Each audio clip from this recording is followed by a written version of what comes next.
All right, guys, welcome back to the channel. Let's talk about real estate today. So, real estate is actual property that can be used to live in, work in, or grow crops on.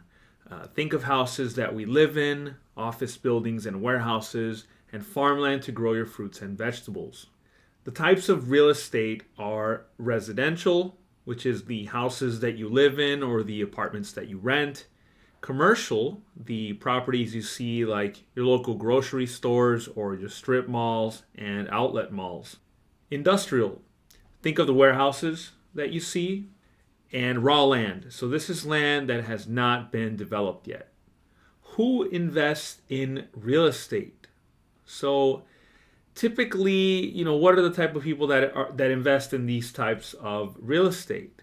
So people who invest in residential real estate are people who want to rent their house or apartments to others. So these people invest in residential property. People who want to rent their property to a business, like a store, will buy commercial real estate. People who want to rent their building to warehouse companies or trucking companies will buy industrial property. And people who feel that the land itself is going to become in demand in the future can buy raw land for its potential appreciation. How can you make money on real estate? So let's say you bought a house a few years ago for $200,000 and a few years later the house is worth $300,000. Price appreciation is one way to make money on real estate. If you took one of the extra bedrooms in that house and rented it to someone, the rental income is another way to make money on it. So the price going up and people paying you to use the real estate is two ways to make money on real estate. Kind of like stock investing, right? Let's go over an example with raw land. So you buy some land that was listed for sale in your neighborhood for $500,000 for a few acres. The land doesn't have a house on it. There's no store on it paying you to use the land. So how would you make money? Well, if you're in a part of the country that is about to experience a population boom, your land can start going up in price as demand grows. Government has a lot of favorable tax treatment for people who own real estate. They give you deductions on your mortgage interest, let you not pay taxes on profits from real estate sales, they let you roll your profits into a new real estate property, etc. This doesn't happen with stocks inside of a taxable brokerage account. Let's go over the pros and cons of real estate. You may have heard people say that real estate is a sure thing. Buy a house because it can only go up in price. I've heard quotes like, buy land because they're not going to make any more of it. And usually we don't question these types of things, but let's go over some of the pros and cons of real estate as an investment. One of the pros is price appreciation. Houses do tend to go up in price with time. You got rental income as well. Obviously, you rent your house to someone, you rent your apartment to someone, and they pay you for it. We got diversification. So if you own real estate, it tends to move differently than stocks and bonds. So if your stocks are going down, then maybe that's a time when real estate is going up. Another pro is that when you sell an investment property, you don't have to pay capital gains taxes right away. In the United States, a 1031 exchange is a way to let you not pay taxes on the sale of your investment property if you use the proceeds to go and buy another income producing property. So the difference here between real estate investing and stock market investing is that when you sell stocks, you have to pay taxes if you made profits, if the stock was held in a taxable account. But with real estate, you don't have to pay taxes if you made profits. That's if you go and buy another income producing property. So this is a massive advantage and a great way to keep your money working and compounding for you. Consult with a tax or real estate attorney to see whether this can apply in your situation. All right, so let's go over some of the cons of real estate. I've talked to plenty real estate investors in my line of work who also invest in stocks. And these are some of the cons they list when they talk about real estate. So one of the cons is that you need a lot of money to get started. Think of a down payment on a house. If the house cost $400,000 and you require a down payment of 20%, then that means you have to put a down payment of $80,000 before the bank will loan you the mortgage to get that house. I don't know about you, but most people don't have $80,000 sitting in their bank account. And this doesn't include things like closing costs, fees, appraisals, etc. So it takes a lot of money to get started in real estate. Another con is that real estate is illiquid. What does that mean? It means that if you need money, it can take weeks or months to sell your real estate to get the cash. Compare this with a stock, where you can log into your account, you can press sell on your computer or smartphone, and have the cash deposited into your bank account about 2 days later.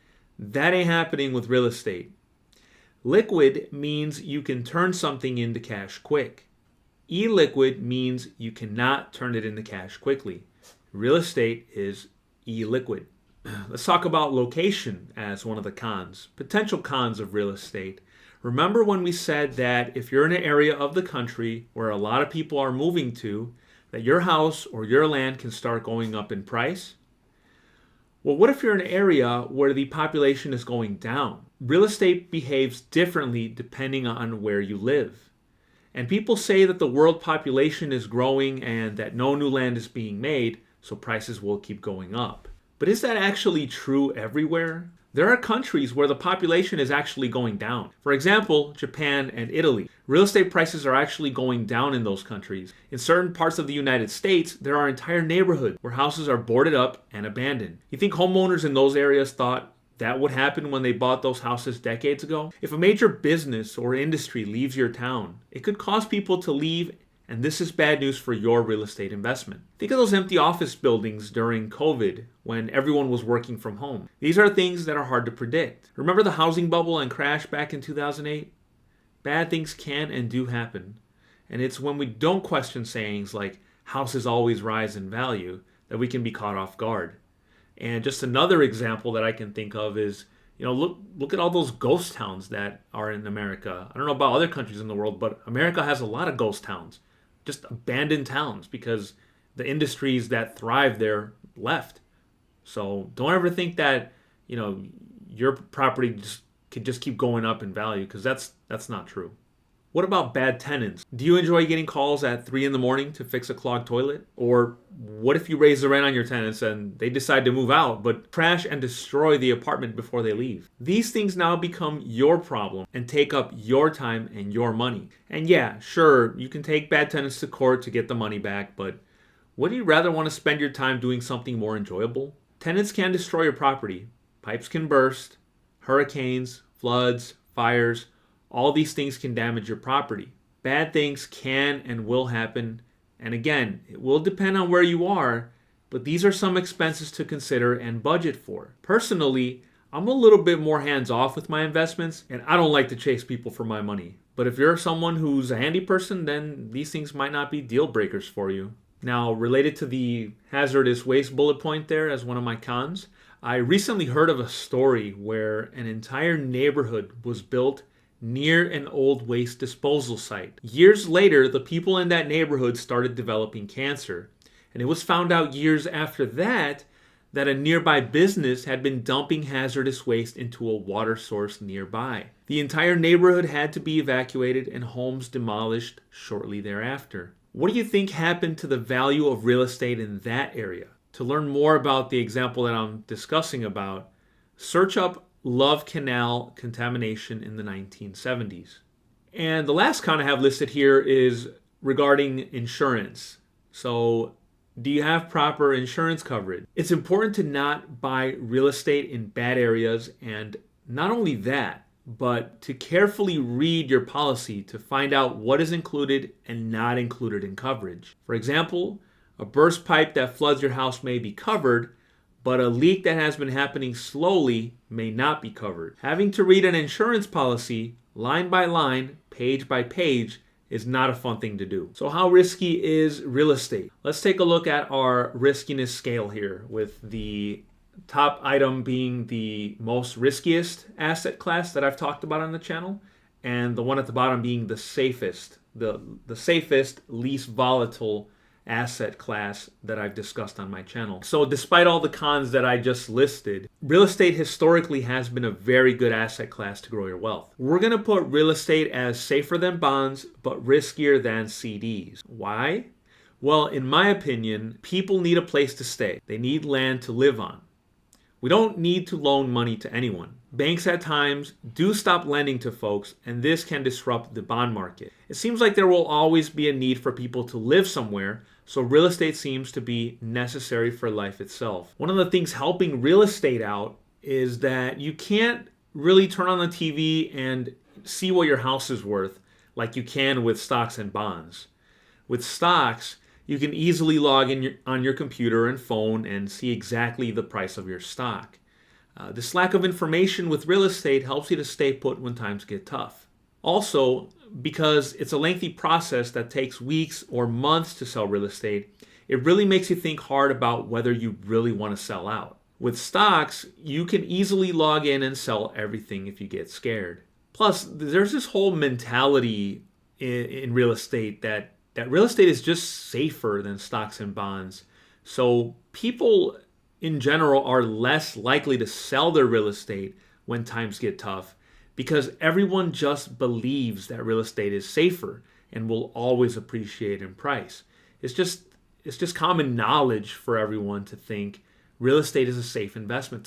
So they're likely to not bail out when times get tough. Now, as far as the stock market is concerned, when the stock market dips a little bit, even 5 or 10%, people right away call their broker and they call and be like, sell all the stocks. I need to sell everything and get out of the market completely. They get really freaked out, even when they shouldn't. All right, so real estate can be very expensive to get started. But what if I told you that you can be a landlord and collect rent income every month for a very low price, all without having to clean toilets? Let's talk about REITs in the next video.